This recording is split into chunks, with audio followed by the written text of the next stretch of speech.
મહીસાગરના લુણાવાડા ખાતે શિક્ષણ મંત્રી ડોક્ટર કુબેર ડિંડોરના અધ્યક્ષ સ્થાને યુવા રોજગાર અને કૌશલ્ય સશક્તિકરણ શુભારંભ કાર્યક્રમ યોજાયો હતો।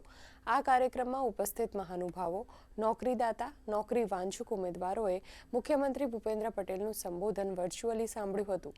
કાર્યક્રમમાં ઉપસ્થિત શિક્ષણ મંત્રી, જિલ્લા પંચાયત પ્રમુખ અને જિલ્લા કલેક્ટરના હસ્તે ઉપસ્થિત ઉમેદવારોને નોકરીના ઓફર લેટર તેમજ વિદ્યાર્થીઓને પ્રોવિઝનલ પ્લેસમેન્ટ ઓફર પત્ર એનાયત કરવામાં આવ્યા હતા।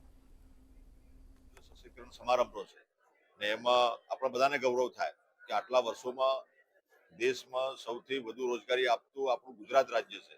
એ આપણા બધાના માટે ગૌરવની બાબત છે અને આપણા ગુજરાતના યુવાનો પણ એનામાં જે કૌશલ્ય છે એનું સશક્તિકરણ કરીને એ આગળ વધે, સ્કિલ બેઝ એજ્યુકેશન મેળવીને આઈટીઆઈના માધ્યમથી જે કંઈ આપણા આજે નાના મોટા જે કૌશલ્યવર્ધન જે કેન્દ્રો છે એમાં જઈને એ તાલીમ મેળવે અને આત્મનિર્ભર બને, એના માટેનો આ એક પ્રયાસ છે।